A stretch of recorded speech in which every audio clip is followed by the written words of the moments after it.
வணக்கம் நண்பர்களே. தமிழ் சினிமா ரசிகர்களின் மனதை இன்று மிகவும் கனமாக்கிய ஒரு செய்தி. திரைக்கதை மன்னன், நடிகர், இயக்குனர் பாக்யராஜ் அவர்கள் இன்று ஜூன் 27, 2026 தனது 73வது வயதில் மாரடைப்பால் காலமானார். இந்த செய்தி ஒட்டுமொத்த தமிழ் திரையுலகையும் ரசிகர்களையும் அதிர்ச்சியில் ஆழ்த்தியுள்ளது. ஒரு சாதாரண இயக்குனர் அல்ல, ஒரு தலைமுறைக்கு எப்படி திரைக்கதை எழுத வேண்டும் என்று கற்றுக் கொடுத்த மனிதர். இன்று அவருடைய வாழ்க்கை பயணம், சாதனைகள், தமிழ் சினிமாவிற்கு அவர் செய்த பங்களிப்பு பற்றி பார்க்கலாம். ஒரு சின்ன விஷயம் சொல்லணும். நான் ஒவ்வொரு வீடியோவும் ரொம்ப நேரம் எடுத்து தான் ரெடி பண்ணுறேன். தகவல்களை தேடி சரிபார்த்து உங்களுக்கு சுவாரஸ்யமாக இருக்கணும்னு பார்த்து வீடியோ எடுக்கிறேன்.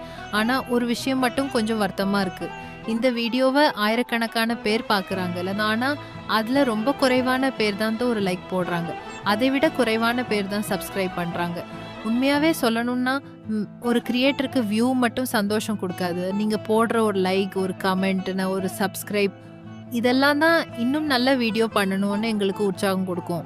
அதனால நீங்கள் இன்னும் நம்ம ஃபேமிலி டைம் குடும்பத்தில் சேரலைன்னா இப்போவே ஒரு சப்ஸ்கிரைப் பண்ணிடுங்க. இந்த வீடியோ பிடிச்சிருந்தா ஒரு லைக்கும் போடுங்க.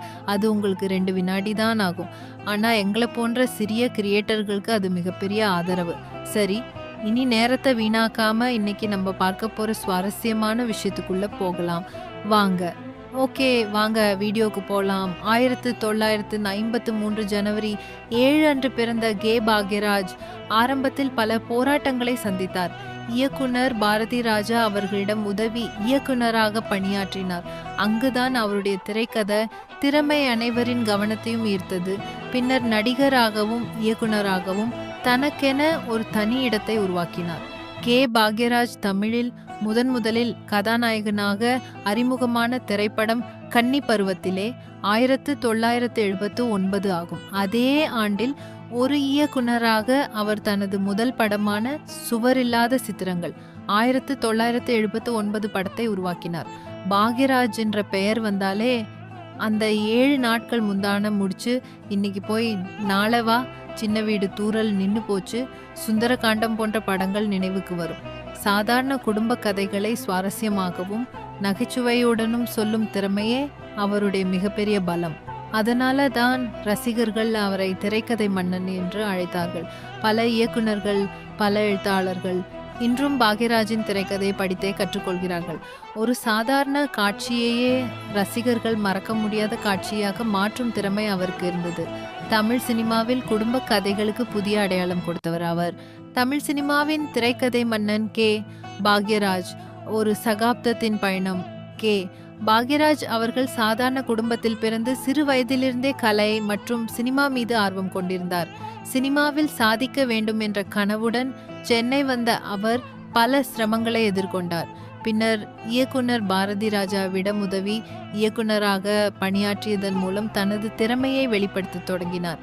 உதவி இயக்குனராக தொடங்கிய அவர் பின்னர் இயக்குனராகவும் நடிகராகவும் தனது முத்திரையை பதித்தார். அவரது படங்களில் குடும்ப உறவுகள், காதல், நகைச்சுவை மற்றும் வாழ்க்கையின் உண்மைகள் மிக அழகாக சொல்லப்பட்டிருக்கும். அவரது வசனங்கள் எளிமையாக இருந்தாலும் மக்களின் மனதில் நீண்ட காலம் நிற்கும் வகையில் அமைந்திருக்கும். அதுவே அவரை மற்ற இயக்குனர்களிலிருந்து தனித்துவப்படுத்தியது. பாக்யராஜ் அவர்கள் இயக்கிய பல திரைப்படங்கள் மிகப்பெரிய வெற்றியை பெற்றன.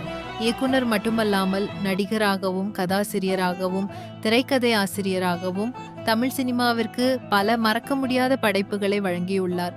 பல இளம் இயக்குனர்களுக்கு அவர் ஒரு முன்னுதாரணமாக திகழ்கிறார். நடிகை பூர்ணிமா பாக்யராஜுடன் இணைந்து வாழும் அவர் குடும்ப வாழ்க்கையிலும் ரசிகர்களின் அன்பை பெற்றவர். அவரது படைப்புகள் இன்றும் தொலைக்காட்சிகளிலும் OTT தளங்களிலும் ரசிகர்களால் ரசிக்கப்பட்டு வருகின்றன. பாக்யராஜ் அவர்களின் மறைவிற்கு பல நடிகர்கள், இயக்குனர்கள் மற்றும் அரசியல் தலைவர்கள் இரங்கல் தெரிவித்துள்ளனர். நடிகர் ரஜினிகாந்த் தனது படப்பிடிப்பை நிறுத்தி நேரில் சென்று இறுதி அஞ்சலி செலுத்தியதோடு அவர் ஒரு அற்புதமான மனிதர் என்று உருக்கமாக நினைவு கூர்ந்தார். ஒரு மனிதர் இறக்கலாம், ஆனால் அவர் உருவாக்கிய கலை என்றும் அழியாது.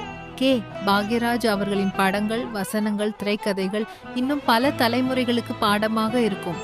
அவருடைய ஆன்மா சாந்தியடைய எல்லோரும் பிரார்த்திப்போம். RIP பாக்யராஜ். இந்த வீடியோ உங்களுக்கு பிடித்திருந்தால் லைக் செய்யுங்கள். பாக்யராஜ் அவர்களை பற்றிய உங்கள் நினைவுகளை கமெண்டில் பகிருங்கள். இது போன்ற தமிழ் சினிமா மற்றும் சுவாரஸ்யமான தகவல்களுக்கு SPA ஃபேமிலி டைம் யூடியூப் சேனலை சப்ஸ்கிரைப் செய்து பெல் ஐக்கானை அழுத்த மறக்காதீர்கள். நன்றி.